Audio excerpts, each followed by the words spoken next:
तो इस सेट का पहला सवाल क्या है, हवा एक क्या है? तो हवा जो है क्या है? शुद्ध मिश्रण, केवल मिश्रणों का मिश्रण, केवल तत्वों का मिश्रण, या दोनों यौगिक और यौगिकों का मिश्रण? तो इसका सही आंसर है हवा जो है दोनों तत्वों और यौगिकों का मिश्रण, यानी कि यौगिक और तत्वों का मिश्रण हो जाएगा। तो ऑप्शन डी इसका सही हो जाएगा। अगला सवाल देख लेते हैं, भौतिक अनुसंधान प्रयोगशाला किसके द्वारा स्थापित किया गया था? तो भौतिक अनुसंधान प्रयोगशाला जो थे किसके द्वारा स्थापित किया गया था? तो इसका सही आंसर क्या हो जाएगा, विक्रम साराभाई। तो भौतिक अनुसंधान प्रयोगशाला विक्रम साराभाई के द्वारा स्थापित किया गया था। तो ऑप्शन डी इसका सही हो जाएगा। अगला सवाल देख लेते हो। अगला सवाल है, तो माउंट एवरेस्ट कहाँ पे स्थित है? तो माउंट एवरेस्ट जो है कहाँ पे स्थित है? तो माउंट एवरेस्ट क्या है? तो हिमालय की सबसे ऊंची चोटी का नाम है माउंट एवरेस्ट। तो माउंट एवरेस्ट कौन से देश में स्थित है? तो इसका सही आंसर है नेपाल। तो नेपाल में स्थित है। तो माउंट एवरेस्ट कहाँ पे स्थित है? नेपाल। ऑप्शन इसका सी सही हो जाएगा। और माउंट एवरेस्ट यानी हिमालय की ऊंचाई कितनी है? हिमालय की ऊंचाई 8,848 मीटर है। और बहुत से बुक में आपको मिलेगा 8,850, लेकिन इसको प्रमाणित नहीं माना गया है। 8,848 को ही प्रमाणित किया गया है। अगला सवाल आप देख लेते हैं, मानव स्पाइनल कॉलम में हड्डियों की संख्या कितनी है? तो मानव स्पाइनल कॉलम कितने हड्डियों से मिलकर बना है? तो इसका सही आंसर क्या हो जाएगा, 33। तो मानव स्पाइनल कॉलम जो है कुल मिलाकर 33 हड्डियों से बना है। तो ऑप्शन ए इसका सही हो जाएगा। अगला सवाल देख लेते हैं। अगला सवाल क्या है, विंडोज कीबोर्ड में कौन सा फंक्शन की कई कार्य कर सकता है और यह एक नियत विंडोज डिफॉल्ट नहीं है? तो इसका सही आंसर है, तो कौन सा फंक्शन की है जो एक नियत कार्य कर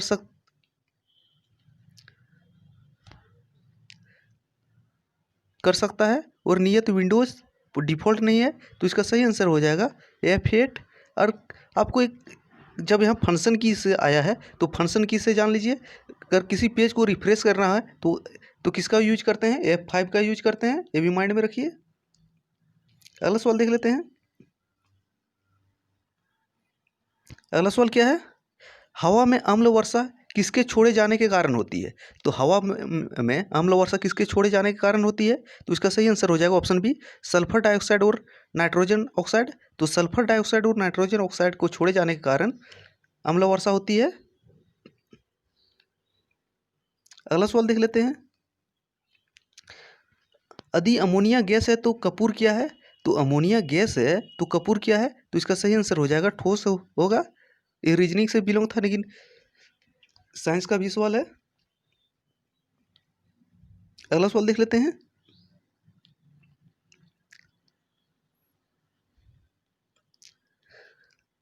सीटी स्कैन के लिए कौन सी सही नहीं है? तो सीटी स्कैन के लिए कौन सा सही नहीं है? तो चार ऑप्शन है, तब चारों ऑप्शन पढ़ना होगा। तो कई एक्सरे से छवियां जोड़ता है।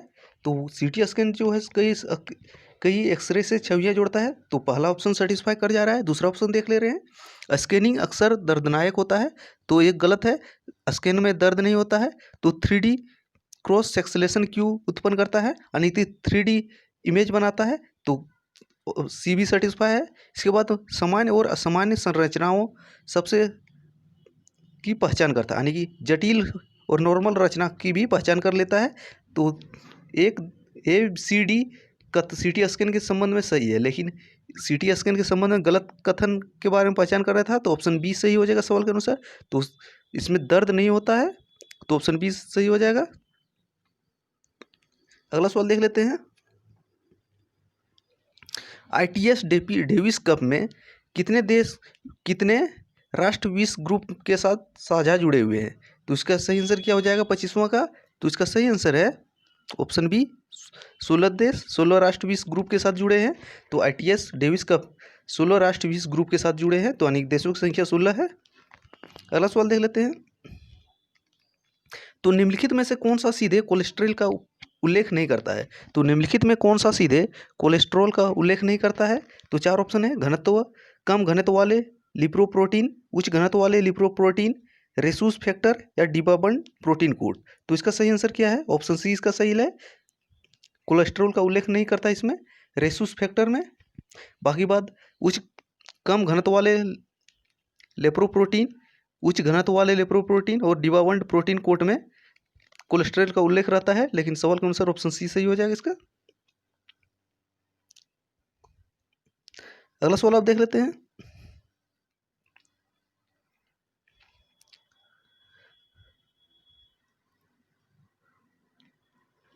तो देशव्यापी अभियान ऑपरेशन स्माइल का संबंध किससे है? तो देश भारत में चलाया गया ऑपरेशन स्माइल का संबंध कौन से ऑपरेशन से है? वरिष्ठ नागरिकों के लिए, युद्ध विधवाओं के लिए, स्वतंत्रता सेनानियों के लिए, या लापता बच्चों के लिए? तो इसका सही आंसर है ऑपरेशन स्माइल का संबंध लापता बच्चों से संबंध है, तो ऑप्शन डी सही हो जाएगा। यानी कि लापता बच्चों को खोजने के लिए देश भर में ऑपरेशन स्माइल चलाया गया था। तो ऑपरेशन स्माइल का संबंध किससे है? लापता बच्चों से, तो ऑप्शन डी इसका सही हो जाएगा। अगला सवाल देख लेते हैं। तो मेमोरी क्षमता किससे संबंधित नहीं है? तो चार ऑप्शन है, जीबी, टीबी, एचबी, जेडबी। तो इसमें बताना है कि कौन सा जो है मेमोरी नापने की क्षमता नहीं है। तो इसका सही आंसर है option C, HB. GB, TB और जेडबी जो है मेमोरी नापने की क्षमता है। और 1 जीबी कितने एमबी के बराबर होता है? तो 1 जीबी जो होता है 1024 एमबी के बराबर होता है। ये भी एग्जाम में पूछा गया है। अगला सवाल देख लेते हैं। तो बहुत पुराने मॉडल पेंडुलम घड़ी की कार्य पद्धति पूरी तरह से थी। तो बहुत पेंडुलम घड़ी जो थी उसकी कार्य पद्धति किससे थी संबंधित? तो इसका सही आंसर क्या है? तो इसका सही आंसर है ऑप्शन ए, मैकेनिकल। तो ऑप्शन ए इसका सही हो जाएगा। अगला सवाल देख लेते हैं। कौन सा मोबाइल फ़ोन टच पैनल संवेदन सेंसिंग तरीके से संबंधित नहीं है? तो कौन सा मोबाइल फ़ोन है जो टच पैनल संवेदन यानी कि सेंसिंग तरीके से संबंधित नहीं है? तो इसका सही आंसर क्या हो जाएगा?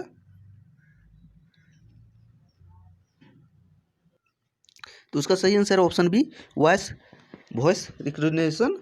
लेकिन फिंगरप्रिंट, ग्लव टच और लाइट ट्रांसमिशन सेंसिंग से संबंधित है, लेकिन संबंधित नहीं है वाइट बोलते हैं, वॉइस रिकॉग्निशन। तो ऑप्शन बी इसका सही हो जाएगा। अगला सवाल देख लेते हैं क्या है।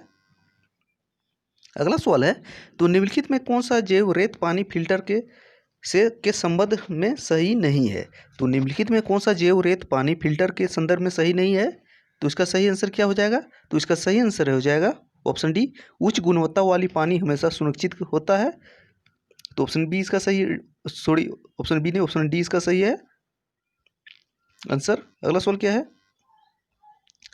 तो विश्व विरासत स्थल पशुपतिनाथ मंदिर कौन से देश में स्थित है? तो कहाँ पे स्थित है बताना है आपको। पशुपतिनाथ मंदिर जो है कहाँ पे स्थित है? तो इसका सही आंसर हो जाए काठमांडू। और काठमांडू कहाँ पे है? तो काठमांडू जो है नेपाल में स्थित है। तो पशुपतिनाथ मंदिर कहाँ पे स्थित है? नेपाल में स्थित है, यानी कि काठमांडू में। ऑप्शन सी इसका सही हो जाएगा। अगला सवाल देख लेते हैं।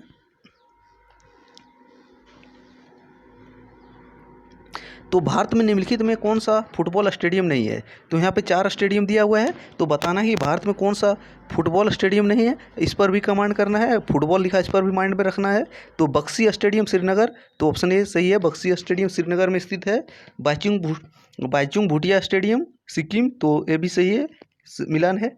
सॉल्ट लेक स्टेडियम कोलकाता, लेकिन सरदार पटेल स्टेडियम मोटेरा अहमदाबाद में जो है वो फुटबॉल से संबंधित नहीं है। वो किससे संबंधित है?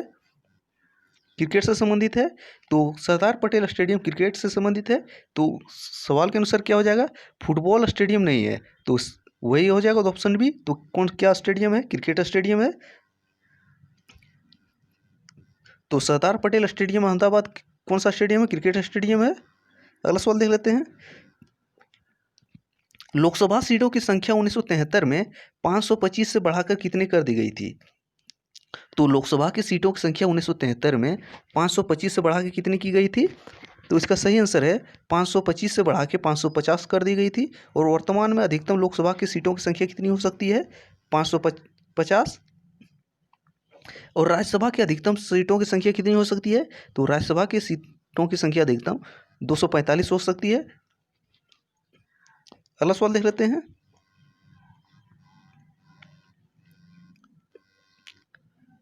अगला सवाल है, तो नेपाल की पहली महिला राष्ट्रपति कौन है?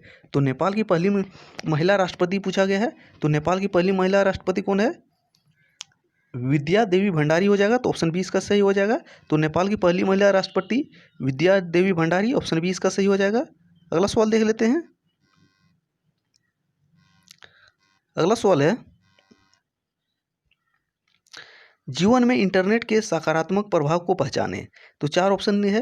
तो जीवन में इंटरनेट के सकारात्मक प्रभाव को पहचाने, यानी कि पॉजिटिव व्यू को इसको पहचानना है। तो साइबर अपराध बढ़ रहे हैं, नेगेटिव में है, लेकिन पॉजिटिव हमको पहचानना है। उपयोगकर्ता इंटरनेट की लत के शिकार हो रहे हैं, ये भी नेगेटिव है। एक क्लिक के माध्यम से ज्ञान का सबसे अच्छा स्रोत है, तो बिल्कुल सही है कि हम एक क्लिक करके कोई भी ज्ञान प्राप्त कर सकते हैं। और चौथा क्या है? कम शारीरिक गतिविधि और कमजोर नेत्र दृष्टि के कारण बनता है, यानी कि ए, बी और डी जो है नेगेटिव कारण है, लेकिन हमको यहाँ पहचाना क्या था? पॉजिटिव कारण। तो एक क्लिक के माध्यम से ज्ञान का सबसे अच्छा स्रोत है, तो ऑप्शन सी इसका सही हो जाएगा। अगला सवाल देख लेते हैं।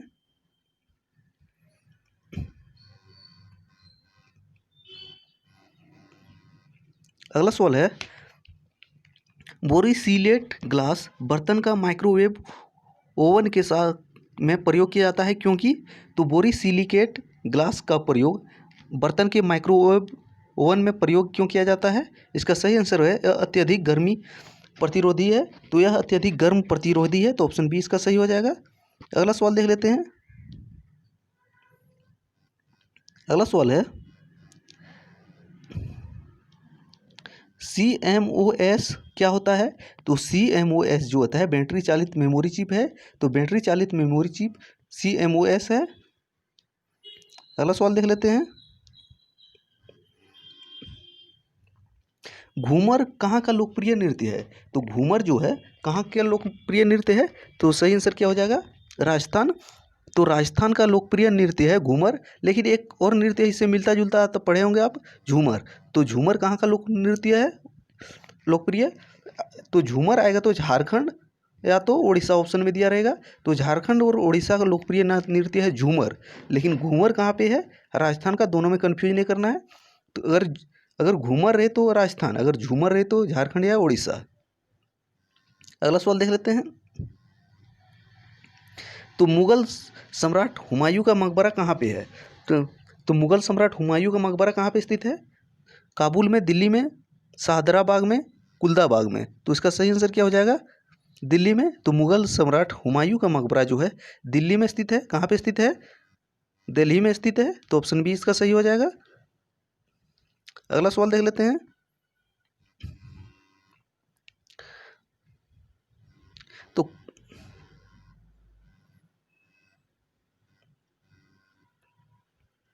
तो कौन सा cricketer ICC cricket hall of fame की सूची में नहीं है? तो ICC cricket hall of fame की सूची में कौन सा क्रिकेटर शामिल नहीं है? तो उसका सही आंसर हो जाएगा रवि शास्त्री। इसके अलावा अनिल कुंबले, बिशन सिंह बेदी और कपिल देव को शामिल किया गया है, लेकिन रवि शास्त्री को अभी तक शामिल नहीं किया गया है।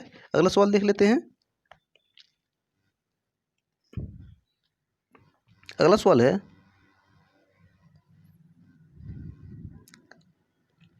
तो भारत के संविधान का कौन सा अनुच्छेद समान नागरिक संहिता की बात करता है? तो सिविल कोड की बात कौन करता है? तो कौन सा अनुच्छेद जो है भारत संविधान का समान नागरिक संहिता की बात करता है? तो इसका सही आंसर हो जाएगा ऑप्शन डी। भारतीय संविधान का अनुच्छेद 44 जो है समान नागरिक संहिता की बात करता है।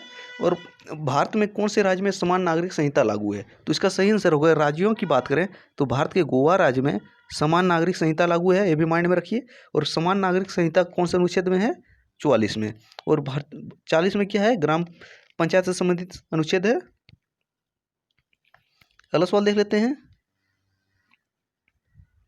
तो निम्नलिखित में से किसका सबसे पहले भारतीय आज़ादी के युद्ध के रूप में वर्णन किया गया था? तो निम्नलिखित में से किसका सबसे पहले भारतीय आज़ादी के युद्ध के रूप में वर्णन किया गया था? तो इसका सही आंसर क्या हो जाएगा? 1857 के विद्रोह। तो 1857 के विद्रोह को भारत आज़ादी के युद्ध के रूप में सबसे पहले वर्णन किया गया था, तो ऑप्शन 20 का सही हो जाएगा। अगला सवाल देख लेते हैं।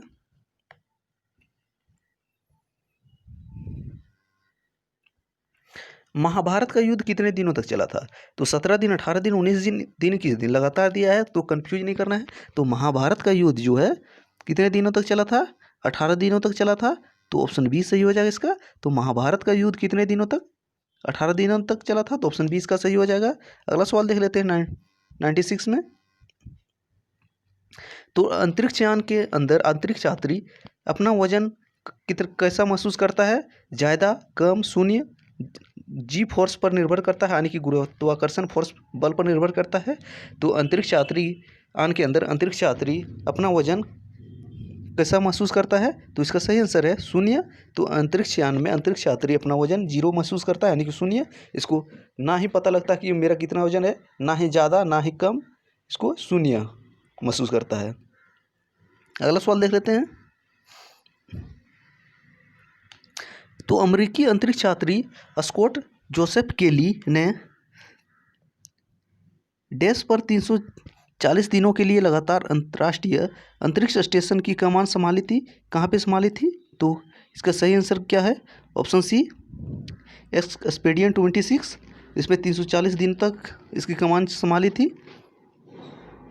अगला सवाल देख लेते हैं। तो भारत का पहला उपग्रह था जो भारतीय निर्मित प्रक्षेपण वाहन से प्रक्षेपित किया गया था। तो भारत का पहला उपग्रह कौन था? तो भारत का पहला उपग्रह तो आर्यभट्ट था, लेकिन आर्यभट्ट को देशी निर्मित प्रक्षेपण यान से नहीं छोड़ा गया था, विदेश से छोड़ा गया था। लेकिन भारत का पहला जो है रोहिणी, जिसको भारतीय निर्मित प्रक्षेपित वाहन से छोड़ा गया था, तो उसका सही आंसर हो जाएगा रोहिणी। लेकिन अगर पूछे सिंपल में पूछे भारत का पहला उपग्रह तो अब आर्यभट्ट, लेकिन रोहिणी भारत का पहला उपग्रह था जो भारत निर्मित प्रक्षेपण वाहन से छोड़ा गया था। तो ऑप्शन बी सही हो जाएगा।